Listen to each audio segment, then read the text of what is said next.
This is Cold Start. I can't believe the 24-hour of Le Mans just finished again. Yeah, it seemed like it came and went so quickly, but still had an interesting storyline. I mean, we had Cadillac fighting almost for the overall win, which go America over there in France. Yeah, I was totally rooting for them. I really wanted to see them do it in the hypercar. But of course, the Corvette team, a privateer team, TF Sport, was the operating team, British group that ran the Corvette in the LMGT3 category that was successful. Yeah, it's great showmanship. And I mean, like, Le Mans is so cool because, like, you have so many different makes battling, right? Yeah. It's kind of like the race of the world, essentially, of the team from Japan over in Asia. You have all the European teams as well as the American teams. But what's interesting about Le Mans as well is that there's not just one class racing at a time. And it's this form of racing that we haven't yet talked about, which is multi-class racing. Yeah, it's super cool to see different kinds of cars. And, in WEC and IMSA, we've talked about this before. There are really good fields this year. There's a lot of different manufacturers and teams competing. So now take that and combine it across different kinds of cars. Can you imagine being out there and seeing GT3 class cars with TCR cars, or seeing hypercar LMP1 prototypes out there with GT cars? Well, we see that in the 24-hour of Le Mans and a few other endurance series primarily where they run this sort of format. And interestingly enough, both you and I have had experience in our own racing careers doing multi-class racing, and I have to say it's a hell of a lot of fun.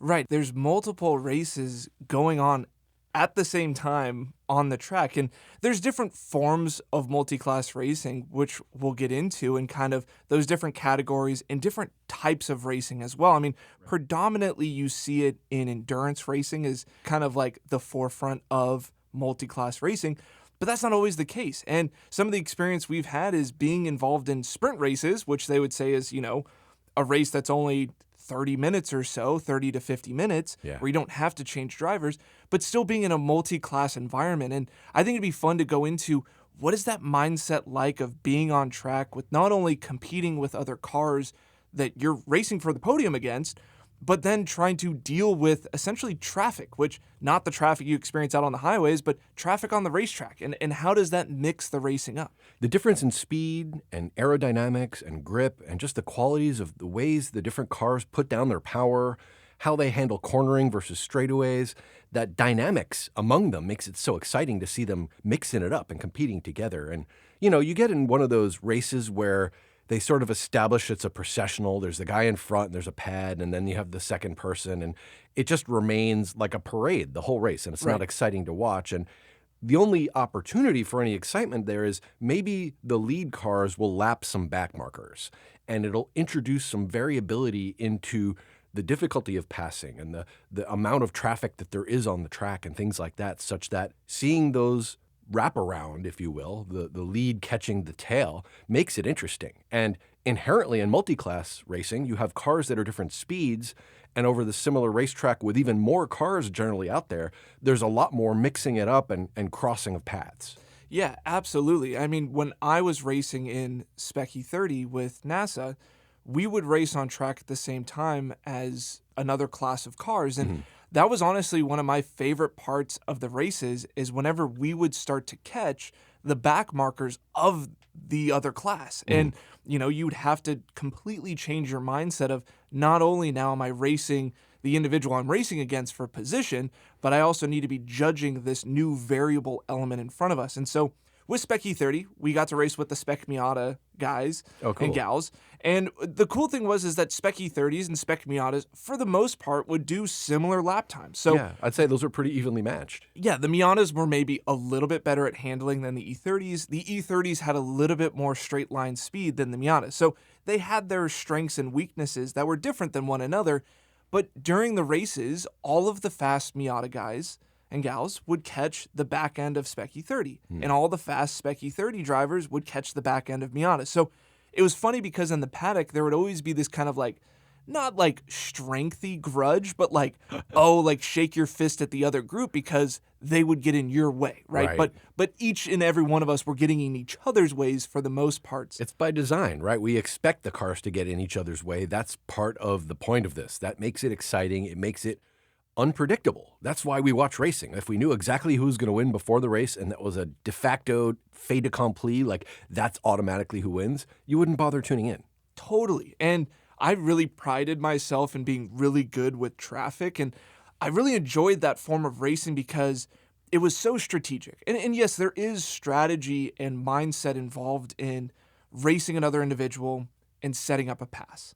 But, those things might take laps to be able to execute. So it's kind of a long game in that aspect of racing the other individual. It's not something that needs to happen right now and immediately. But that mindset when you're catching traffic is I need to pass that car as quickly as possible because the speed delta, the speed differential, if I get stuck behind them, Right. the person that's behind me, that's racing me in class, is going to catch up and they might present an opportunity to get around me. So your mindset's a little bit different in this chess game where the move needs to happen immediately or as quickly as possible. Right. And so there's this kind of foresight that you have of, hey, I'm going to catch traffic. Where am I going to catch them? Is it going to be on the entrance of the corner, in the middle of the corner, on the exit of the corner?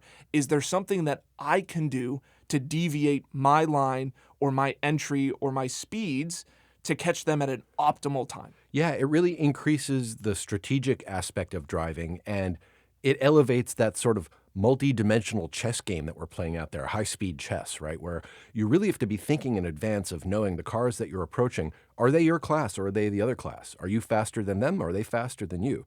Do you go into braking zones deeper than them? Are they going to beat you out of the corner, right? All those things matter, and you need to be thinking about that before you're approaching to try to make this situation happen. Yeah, and it's a total risk-reward equation that's going on and like seizing the moment, right? And it's kind of seeing the opportunity present itself and going for it, not hesitating. Whenever you're dealing with traffic, it's all about commitment to a move and making that decision early, right? It's not a last second decision. It's not like all of a sudden this car appears in front of you or this opening appears.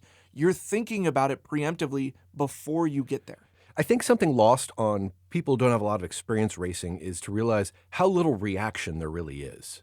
You're not last minute deciding to make that pass unless there's really exceptional circumstances, and that's usually involving impact or cars crashing or colliding or something like that. This is a case where you're planning turns in advance, maybe even laps in advance, to try to capitalize on being able to get around a car that's in front of you.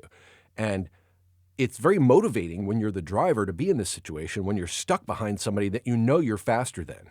And you could wind up really frustrated in this situation. And so it's really important to kind of keep yourself cool, be calm and thoughtful about how you're going to approach this maneuver, not just to try to throw it in last second.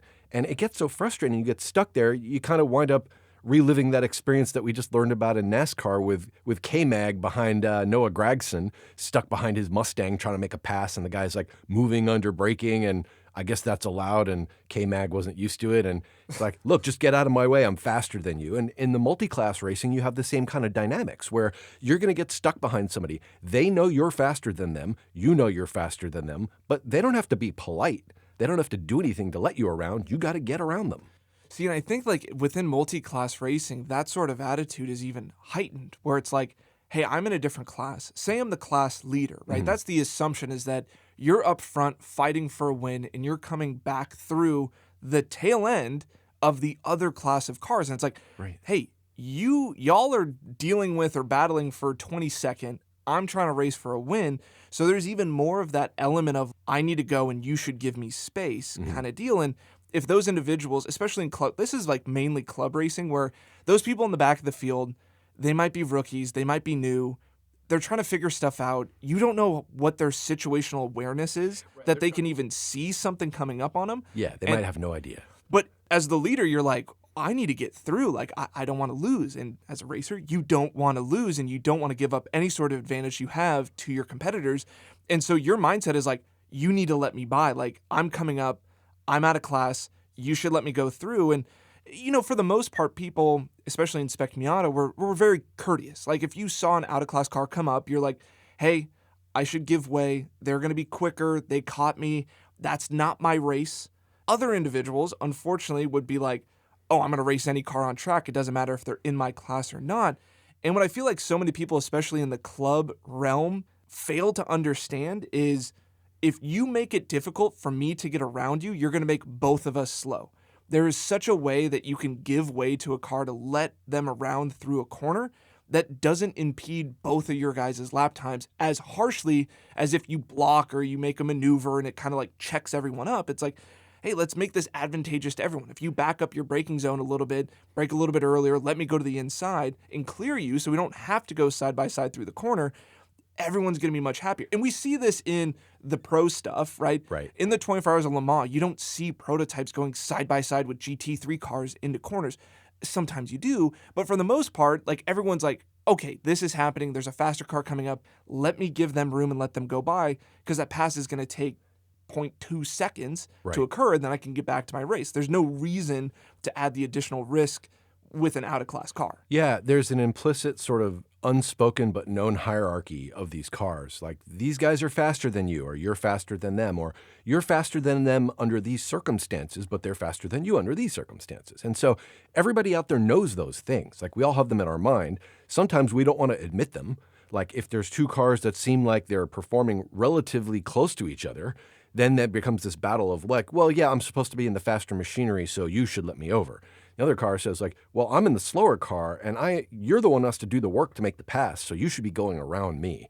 And depending on the racetrack and how much room there is for this kind of stuff, how experienced the people are, it could end well. And there's politeness, and you see this in the 24-hour Le Mans, right? The very fast GT3 cars say, hold on, an LMP2 car is coming up on my ass. I need to get the heck out of the way.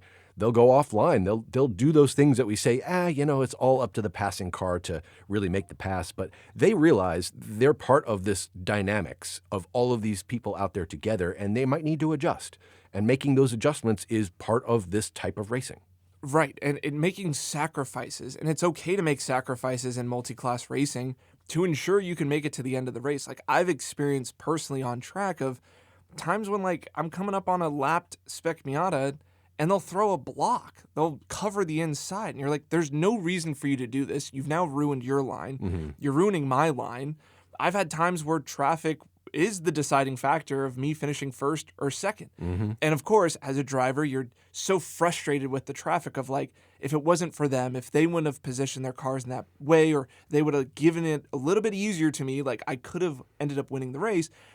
But frankly, at the end of the day, like it's just a piece to the puzzle. And like, as they always say, out-of-class traffic gives and taketh away. Like there's some times where it gives you an advantage. It's going to be kind to you. You caught all those cars in the advantageous areas on track.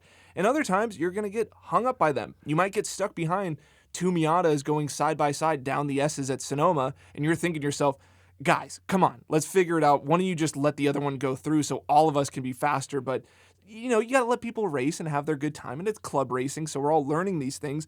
But I really enjoyed multi-class racing. I think it's a very, very exciting addition to motorsports because there's just that additional element of decision-making, risk-reward analysis. There's more strategy on track, which I think is really cool as a driver. Yeah, just more things to think about, right? It's not just you driving this race course 55 times in a row, and then the first one's done is the winner, right? Like, it really adds an interesting complexity to following along what's going on.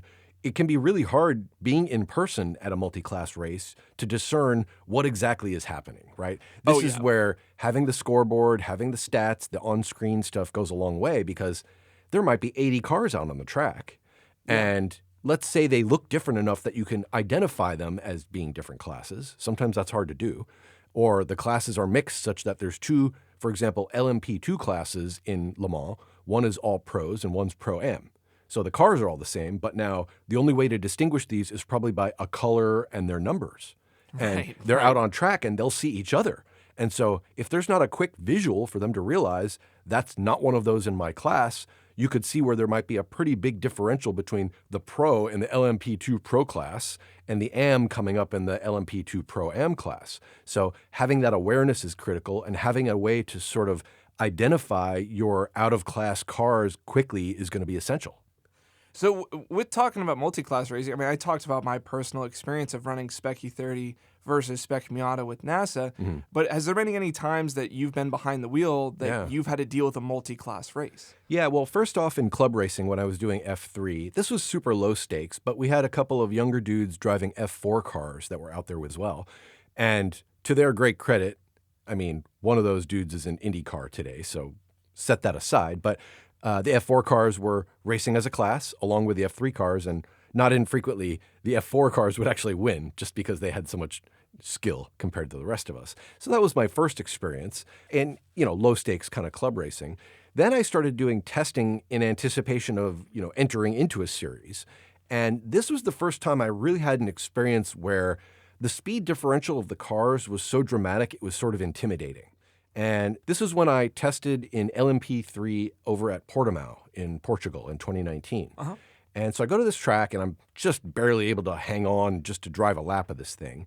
And I'm in this LMP3 car, which is a little difficult to manage and twitchy and very torque heavy, especially down low, and really wants to spin. Mm-hmm. And there's some moisture on the track, and it's been raining and all this kind of stuff. So I'm going out there just to try to cling on to hold on to survive. And then all of a sudden, as I'm going through a fairly tricky part of the track over a blind crest to go to my track out, there's this thing that is like a blur that goes around me off track wide in the paved area, like runoff, and blasts by me before I even realized what happened. I couldn't even have had a chance to look in my mirrors. They came up on me so quick and passed me so fast. It was an LMP2 car. Oh, wow. So you're talking... There's that big of a speed differential between a P3 and a P2? It's 200 horsepower difference. Wow. So, yeah. And then add to that, maybe a relative novice in my case, driving at a track that was new to me, and there was moisture, and it was under high stakes and high pressure, and these were pros driving the LMP2s there, and they knew this track, and they've been doing it a long time. So, man, there's nothing that's going to give you a wake up and that feeling like you almost just died when that car goes around you so fast. You're like, there was no way I could have even seen it. It's a really good thing he saw me and had such good reaction. Right. And that's the biggest thing is, speed differentials can be detrimental. And we've seen this in professional racing of those prototypes, which can catch the GT3 cars so quickly in some cases and some corners, depending on how it's laid out, if it's a high-speed sweeper, if they're using their downforce, all that sort of stuff. But closing speeds can be super quick. And, it's one of those things where the car that's catching the slower car has to make that, in that case, a split-second decision. If that GT3 car doesn't fully see them, they go fully track out, they think that they can pass them on the outside, and they start running out of room. And once again, this makes things exciting. Like these decisions that we have to make in these moments, that's what makes for cool racing. Like if we're just out there cruising around, doing a lap after lap after lap, at some point it kind of gets boring. Not only for the spectators, but also for the drivers. And it's like these extra little elements and pieces of like, can I make this move? Am I going to catch him in time? Am I going to have enough room? These are all great things that kind of keep us awake behind the wheel and keep us kind of juiced. Make no mistake, being scared like that, being intimidated by the car coming around you all of a sudden like that, whoa, that'll wake you the hell up and make you super aware. Yeah. And that's the key thing in these situations. When you're in a multi-class situation, you have to be aware. You have to have the eyes in the back of your head and the side of your head. And you don't generally have a spotter in these kind of series, right? It's not like NASCAR or IndyCar that way. Right. So it's all you. You got to be watching your mirrors and have awareness of who's around you and where you are in your lap and where you are in the race, where you are in your strategy, and it could be really a lot of things to consider all at once. And you're out there just trying to cling to the road and, hold on to the car and for dear life, just go as fast as you can and navigate your way and weave through all this traffic without trying to hit anything. And so that was a good experience of being the sitting duck on track, of getting passed by the faster car. Yeah. Have you ever experienced being the quicker car on track and having to navigate some of that slower traffic? Yeah. So I did this one series called the GT Celebration. I don't think it's around anymore. The organizers, I think, have since folded it. But it was a mixed class race, LMP3 and GT4. And from afar, that sounds like not like an implausible combination of cars to put together. Right. I mean, IMSA does that in the VP Challenge. Yeah. But there's a fair bit of speed differential between those, a lot more speed differential than there would be between, let's say, an LMP3 car and a GT3 car. Right, because GT3s are substantially quicker than a GT4. So one of the things that was cool about this race, the GT Celebration, happened to be here at Sonoma Raceway. So my home turf where I feel comfortable. That was great. I'm out there in the LMP3 car, so I'm in the faster class.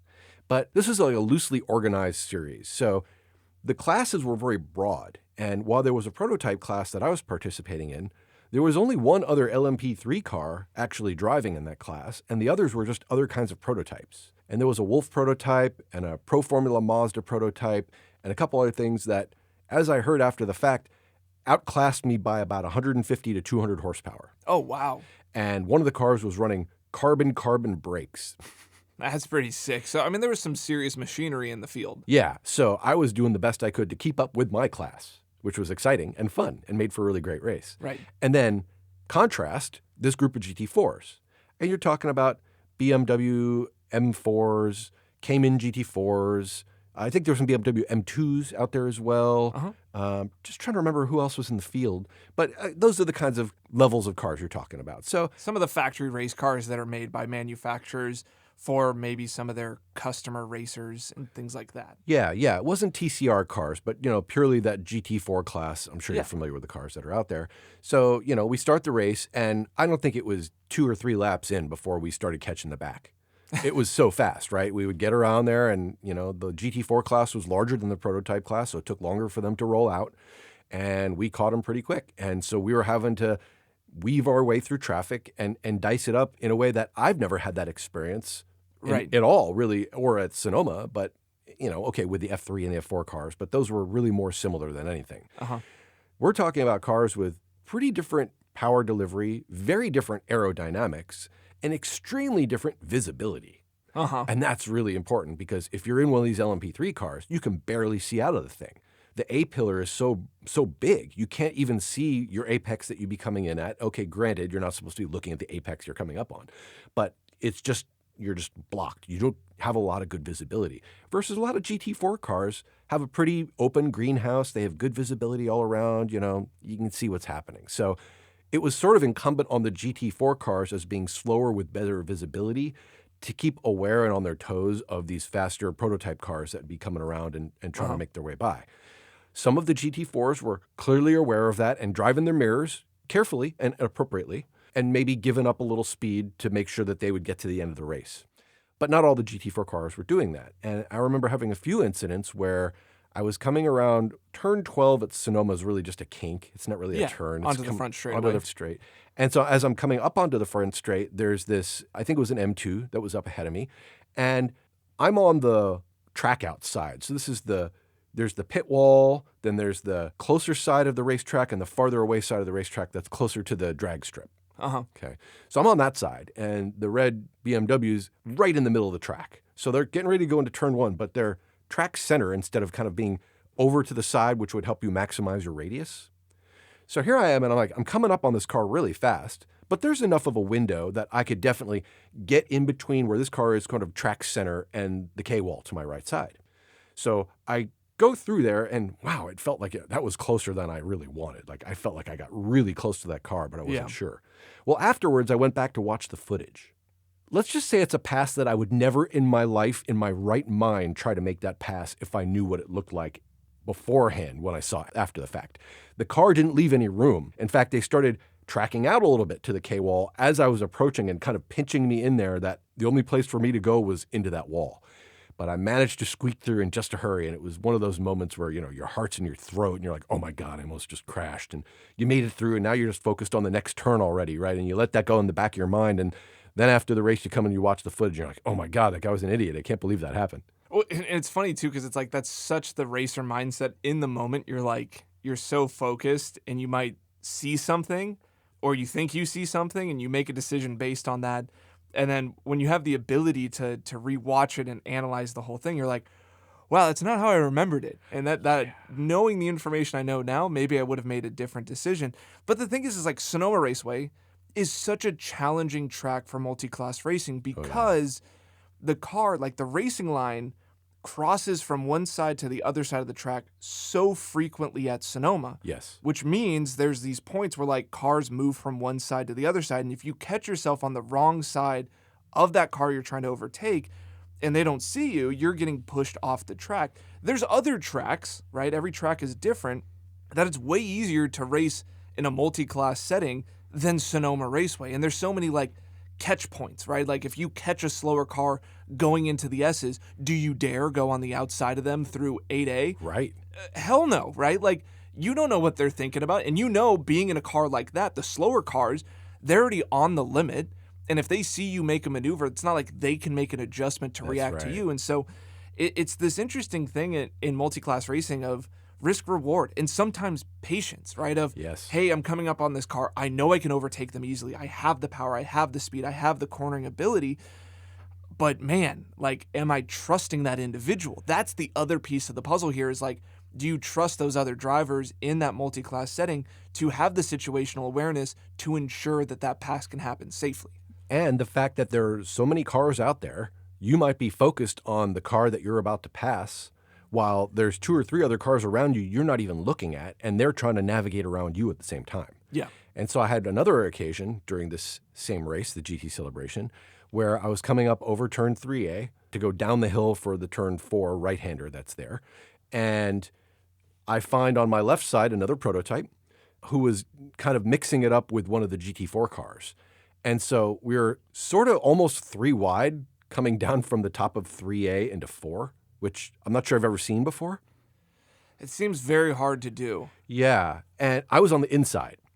But I could see that these guys were so focused on each other that nobody was actually taking the corner. They were kind of like worried about what was going to happen between the two of them. And I'm kind of like, there's this clear lane here. From the top of where I am down to the inside of this corner, that's my path. So I just took it. I just took the inside line and went. And I made it, but these other cars were clearly not expecting that. And the prototype kind of like turned in anyway and managed to clip the back of my car and sent me around. So I did a 180 going from turn 4 into like the turn 5 area. Yeah. So now I'm pointing the wrong way and I'm watching this prototype come right past me. The GT4 car eventually kind of drives around as well, and I'm having to like restart the car and recover from my spin at this point. After the fact, I had a conversation with the other prototype driver. He's like, "Do you normally try to pass into turn 4?" And I said, "Yeah, that's one of the few places on this racetrack where you can actually make a pass." Yeah. I mean, situationally, turn 4 is a pretty good opportunity.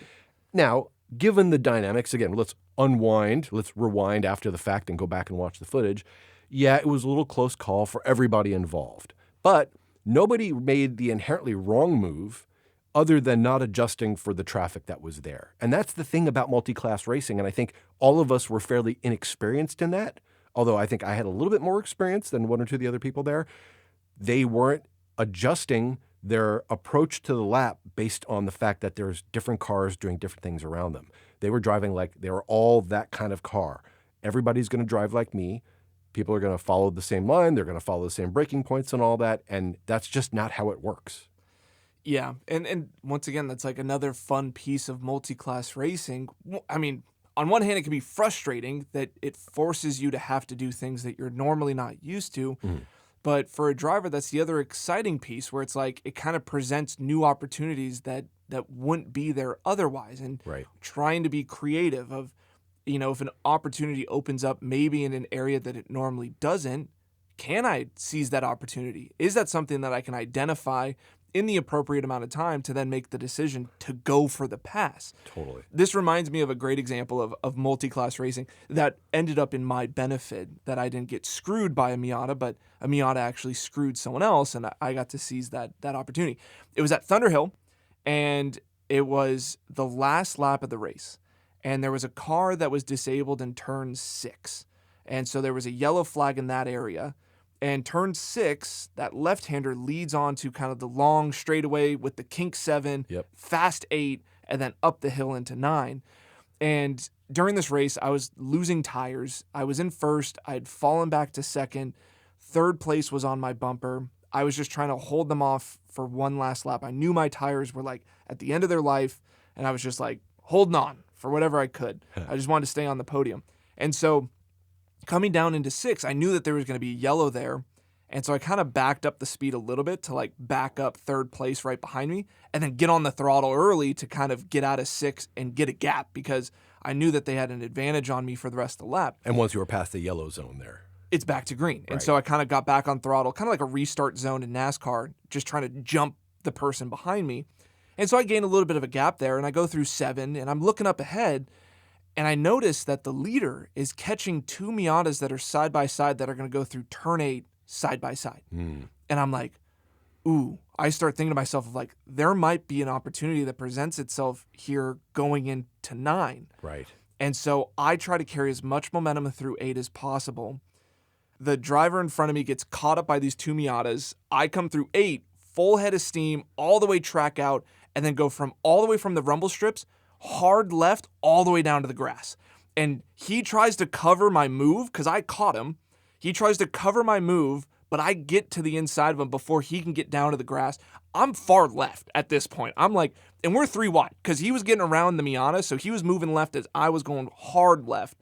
And so he gets to the left side of the Miata. I get to the left side of him. We're 3 wide going into turn 9. And I'm thinking to myself, is like, all right, the only shot that I have here is I have to go deep and clear him. Right. Like that's all I got. It's like, if I don't clear him, we're both going to end up into one another, and third place might win this race right here. And so going into 9, I get on the brakes, a little bit later than he does, but then I pop off the brakes way sooner than he expects. I roll right in front of him. I clear him on the entry. He hits me in the bumper on the exit because he had the momentum a little bit more than I did of coming too far to the inside. End up holding him off for the last handful of corners and won the race. So nice. I had to go thank that Miata driver for making a poor decision and going side by side through turn 8 at Thunder Hill, which then presented me with the opportunity to pass for the win in that race. And your knowledge of this track, right? Knowing so well that, okay, this flowing section from 7 to 8, and then we get into 9, and a lot of people overslow 9, and 9's this uphill blind turn if you don't know Thunder Hill, right? So you're able to capitalize on that, and you see what's happening up ahead of you. You're like, oh, these guys are going to mix it up. They're going to slow each other down. I got this. And that's one of those amazingly fun things that happens in any race, but really in multiclass, because you can see these things unfolding, right? And the ability to discern what's happening over distance is very difficult. But when the cars are different, you can kind of see the differences somehow. It brings that out more. And so between the Miata and the Specky 30s, you're like, oh, okay, I could see, this one's leaning more into the turn. They have a better suspension, but these guys have a little power out of it. So I can figure out how to navigate that. And that's super cool that you're able to capitalize on it. That's that fun foresight of multiclass of looking ahead, thinking ahead, trying to find how can I move my chess piece on the board here to put myself in a favorable position. And once again, being able to recognize those opportunities and then understanding how can I capitalize. So it's one thing to see, hey, this is going to happen. And then it's the second piece of like nailing down the timing of like, all right, I'm going to place my car in the right position at the right time to be able to make this happen and get through cleanly and not, take myself out by being maybe a little bit overly ambitious on a potential opportunity. No, it's something that makes it even more fun. You have to admit, being out on a racetrack, no matter what, is a fun thing. Being out there competing wheel to wheel with somebody else is fun. Now, think about what takes that to the next level. When there's good competition, when the fast people, the good people have to work really hard, not like it's really easy, it's a gimme to them. Like you want there to be this challenge. And so now we're able to add this dynamics that is a challenge to everybody, no matter how fast their car is, no matter what skill they have, because now there's just traffic to manage. Even to the point where there are, FIA sanctioned series that'll do a thing called an inverted grid. And the whole point of an inverted grid is to create almost like a multi-class situation where there's some leaders that for whatever reason are so far and away better than the rest of the pack, they'll kind of put a handicap on or disadvantage those leaders by saying, fine, we know you're fast. That's great. You're all in the same car. We're going to make you come from the back of the pack as a way to disadvantage you and advantage the rest of the pack, but also to give you an opportunity to show your racecraft, to show that you have the skills that you can get from the back of the pack all the way through the traffic and still compete for a win, even if we start you out all the way at the tail of that group.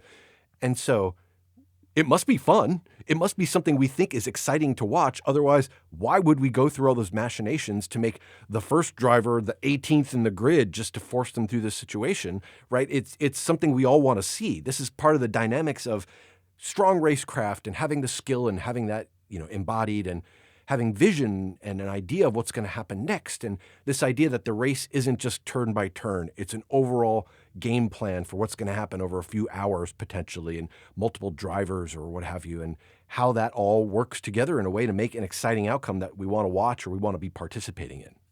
See, I always thought that the sanctioning body did an inverted grid just because they wanted to watch chaos, that they've been getting bored that someone's just running away with the win. But you're totally right. I remember there was a handful of races in Specky 30, kind of closer to deeper into me doing Specky 30. Mm-hmm. I would volunteer to be like, I'm going to start in the back. And there'd be a couple of us that would be kind of the front runners, and we'd talk to each other before the race started, and we're like, hey, you want to go to the back and see who can make it through the field the quickest? And Right. we're not trying to cause chaos or wreck anyone else's cars. Like, we're not trying to be reckless in doing this.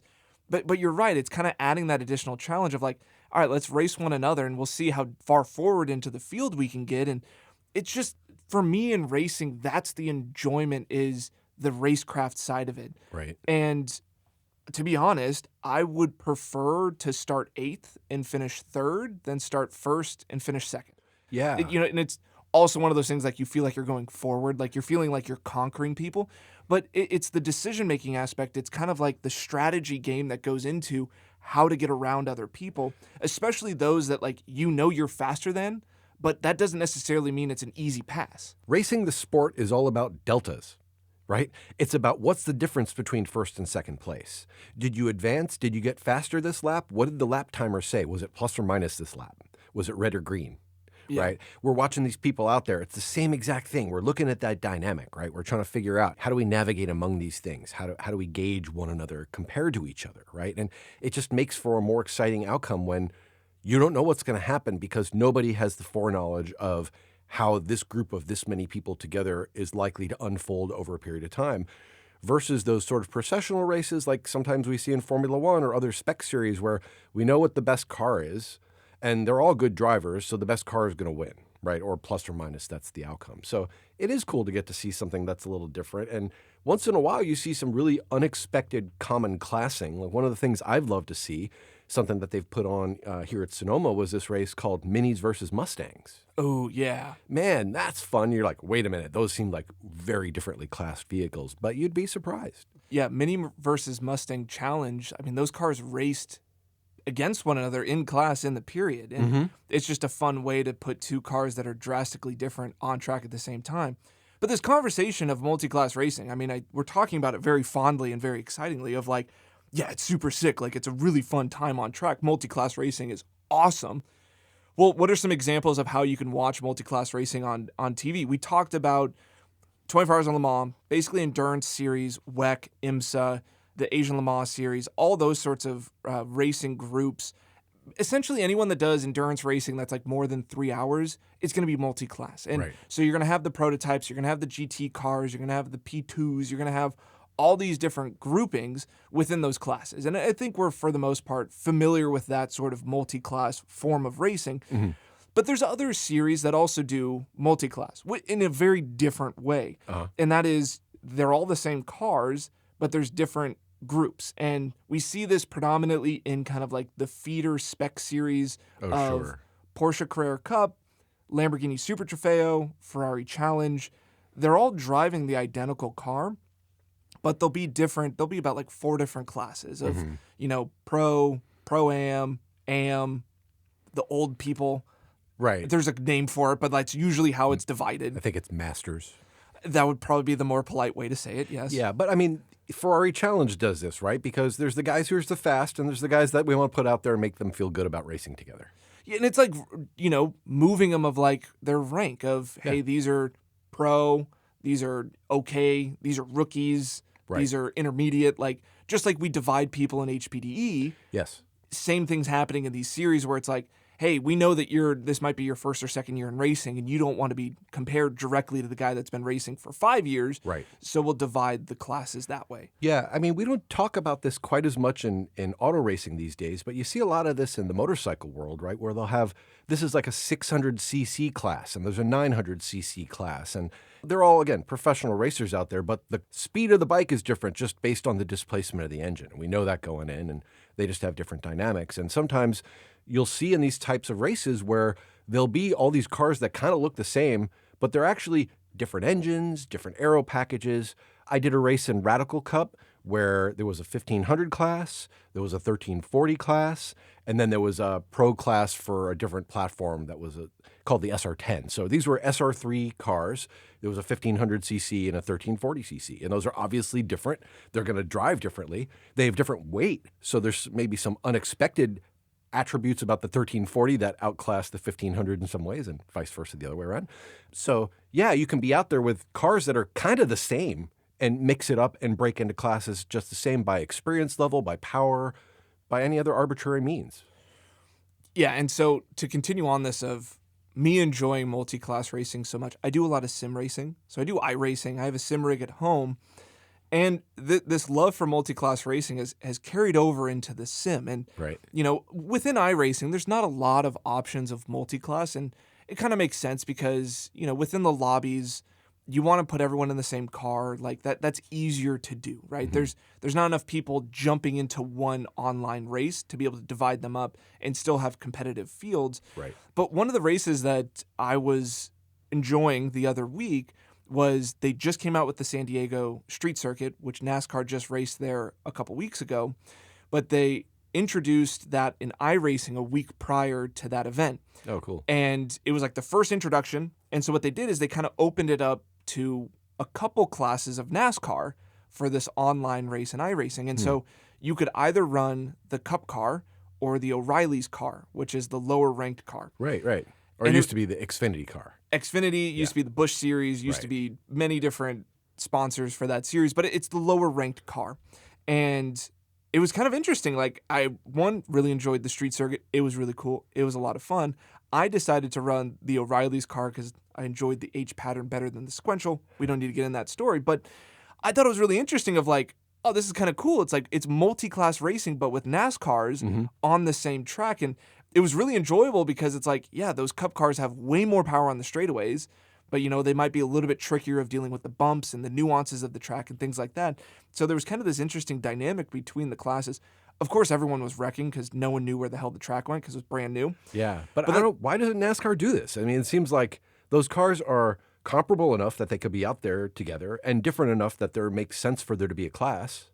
Yeah, I was kind of like, I came out of that and I'm like, this is a cool concept. And I've never really considered, like, would it be possible for NASCAR to do multi-class racing? Like, if you had the Xfinity cars or the O'Reilly's cars and the Cup cars on the track at the same time, like, is that even a feasible thing to do? And it's like kind of an interesting concept. Yeah, I'm kind of like, all right, let's take the Cup cars and put them out there with the trucks. See, like, that would be even crazier because, like, the speed differential between those would be even higher. And yeah. I mean, obviously, you would have to find a track that's like suitable for this. Like, if you were at Martinsville or a small oval, you couldn't fit all the cars on the track at the same time.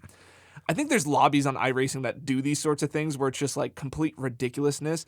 I think they had like whatever the slowest, like the Renault Clio or Cup that's on iRacing, and then people would run GTP cars, and then they'd be on like Martinsville, and it'd just be chaos because everyone's hitting one another. Oh my God. So I feel like everyone has this mindset of like, what if, right?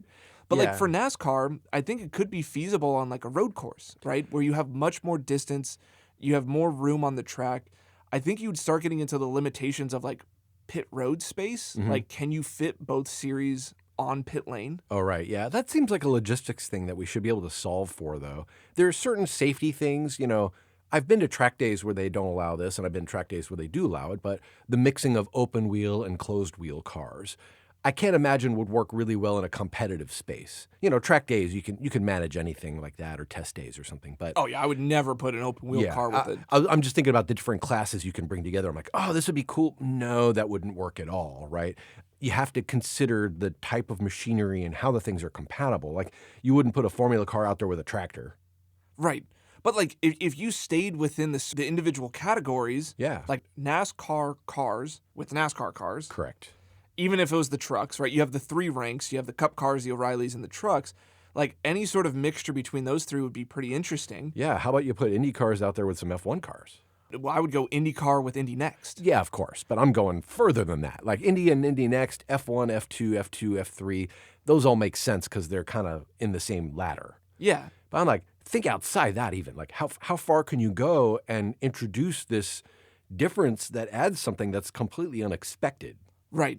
Which, speaking of this, I created my own on iRacing. Okay. Because you can create AI races in iRacing. And all right. I was like, all right, what sort of crazy multi-class challenge can I come up with? And it's like, I enjoy catching someone, deciding, making the decision, how to get around them, racing people while racing the other outclassed cars.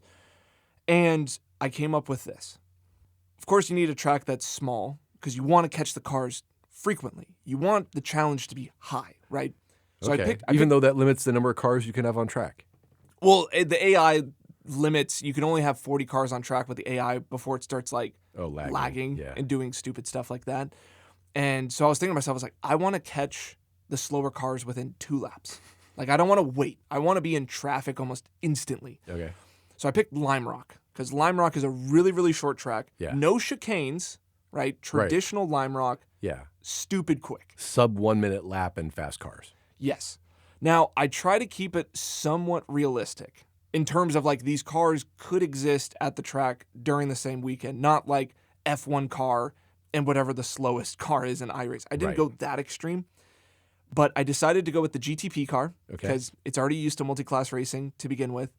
And there already is prototype GT class racing, but I kind of stretched it a little bit. Like we talked about, LMP3 does do racing with GT4 cars. Right. But what if you stretch that up to the GTP car? So I did Okay. GTP, I think it was only 5 other competitors in GTP, and then 35 GT4 cars. Oh, that would be interesting. And so GTP versus GT4 at Lime Rock, no chicanes.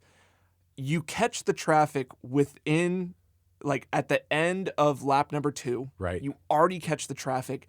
And after that, you're in traffic the entire race. Yeah, there's no way to avoid it. And if you have enough cars, it's just constant processional. I mean, you're constant traffic jam, really. It's just nonstop. Super exciting. It took a handful of tries to actually accomplish the challenge because like the GT4 cars were quick enough that like they could go from turn-in point to the apex in the middle of you trying to make the decision of like outside or inside.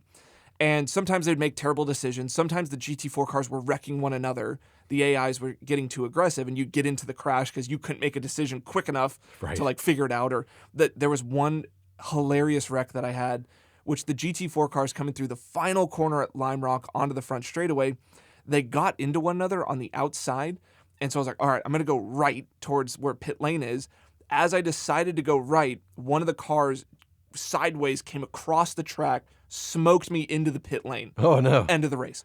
So it took like probably 5 attempts to be able to accomplish this. And after like accomplishing it, you might be thinking to yourself like, all right, make it harder. Right. And so I try to go like, let's make the cars, the other out of class cars slower and stick with the GTP car. But what I found was like switching to slower cars, it was easier to get around them Oh, because yeah. the closing speed was so high.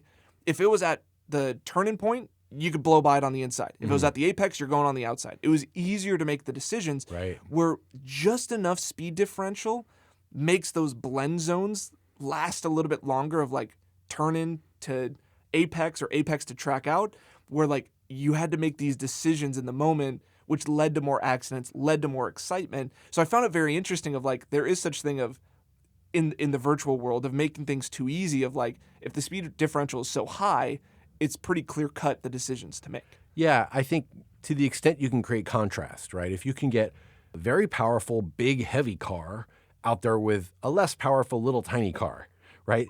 Those things together are going to have interesting dynamics. I think of the trucks out there against some, you said Renault Clios or Nissan Micras or some little minis, right? Something like that. There's so much contrast in the way they deliver their power and the way they race. It's kind of hard to predict how that would go together. More than anything, it's a matter of preventing collisions, right? Because the nature of the speed differences and the mass differences of those things would make for bad outcomes. 100%. And Yeah. I just think it's interesting of like, why don't some of these series for one-off races do a multi-class? And, with NASCAR, I can potentially see it, the reason being, one, pit lane space. Right. But also that like there's a lot of drivers in the Cup Series that want to run the lower series. And so this would completely eliminate that of like you would have to pick one. You couldn't run either, or you couldn't run both cars because now you're in the same race. Right. But even like with Formula 1 and Formula 2, like I feel like those cars are relatively comparable speed-wise. There's a pretty big difference, actually. There's probably 400 or 500 horsepower difference. But I mean like the lap times aren't too far off. The F1 cars have gotten slower this year. I know that. That's true.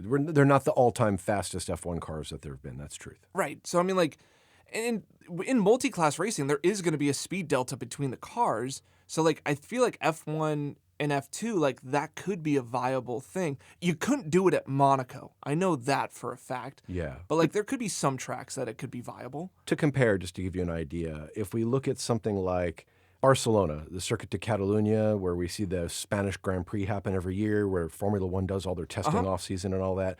The difference between a pole lap time for F1 and F2 is about 13 seconds. That's a lot higher than I would have guessed. Yeah. At Spa, we see differences of about 21 seconds. Longer track makes sense, right? So there's a pretty big delta in terms of what those two classes of similar cars can accomplish. But wouldn't that add so much more excitement to a Formula One race? Here's what I'm thinking. Okay, let's take this to the next level. Every year we race, there's a spec and there's rules and the cars have to conform and the stewards make sure that all that kind of stuff. And then we throw those cars away and we go to the new ones and we're worried about the new ones only. And those perfectly good cars are now gone and they're relegated to some vintage series maybe in 10 or 15 years if we ever see them race again. And it'll never be raced the way they were. But now there's all these perfectly good 1, 2, 3-year-old, one generation old race cars from the last spec that would be really cool to see as a class racing against the current spec. What if that last spec was actually a better car than the current spec or more drivable?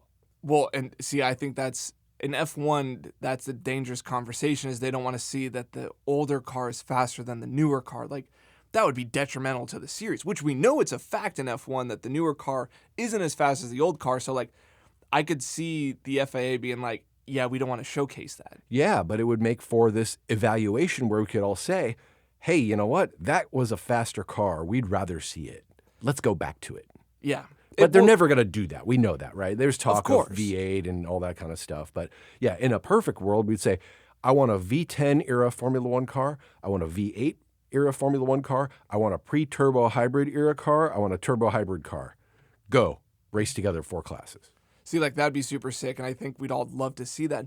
Interesting enough that you brought that up is that within NASCAR, that's kind of been the flight path for the longest time of, like, the old outdated Cup cars became the O'Reilly's cars, and then the old outdated O'Reilly's cars would then become the ARCA cars, not the trucks. The trucks are their own thing because it's a truck, but, like, they're kind of hand-me-down chassis through. So, like, the current O'Reilly's cars, I believe, are the previous generation chassis of the Cup cars. Oh, neat. And there's different engine package, but chassis, like the chassis get hand-me-down kind of deal. Got it. And there's even more trickle down than that, right? Because once you get out to dirt track stuff, you have the pro modifieds and those kind of cars, and like that's just a bunch of old race cars that were deprecated and they put into some other use, right?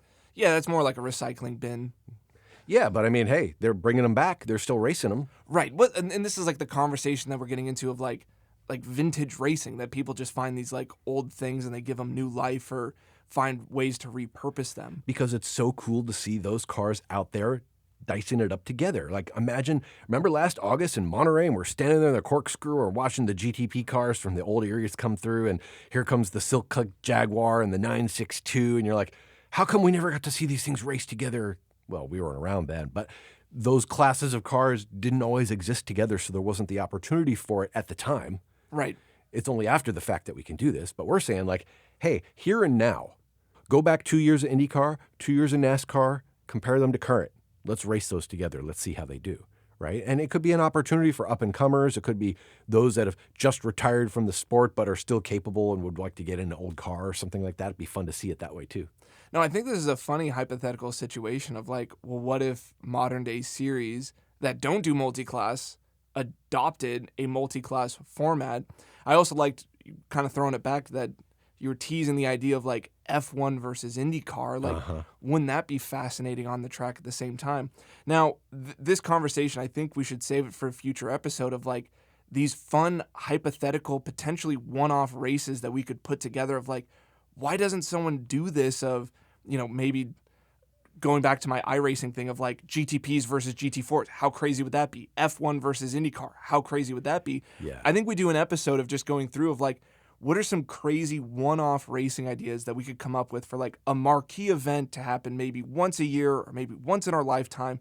But what are some like crazy motorsport ideas that we can piece together? Yeah, and there are some crazy one-off races that exist in the world. So rather than tease those now, we'll use as a sort of the foundation of this discussion, right? Like, here's some things that seem unique in the world of motorsports.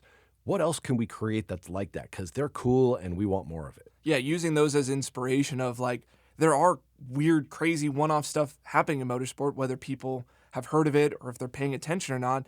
But how can we build on that? How can we make like these wild marquee things? Just like NASCAR going to a naval base and racing all three of their series. Like that's a crazy concept that they made and put into fruition. So what can we come up with? Yeah, so cool. One of these things we do together, we call it bench racing, right? Where we're all sitting around the table, just kind of like, what would we do? How would we race and all that? And If we were king of the FIA for the day. yeah, man. And the number of times we're like, oh, street course in this place. And they just did this at the naval base in San Diego. So it's super cool. And we've been seeing a lot of those new street courses coming up. So let's tap into that. I think there's an excitement there of new venues and new formats. And I think there's a lot to talk about here. No, absolutely. Well, this has been a fun dive into multi-class racing, why we've enjoyed it in our own personal experience, and kind of starting to think about, is there ways to be a little bit more creative in motorsports and how they're formatted and make a more interesting product for the fans. There's different ways to achieve fairness, right? And having everything be the same isn't always the only way to achieve a fair outcome or a good outcome. So mixing it up sometimes in a careful way, in an orchestrated way that creates more differences, I think that's awesome. Well, thanks, Todd. Thanks, Alice. And thanks for listening. This has been Cold Start.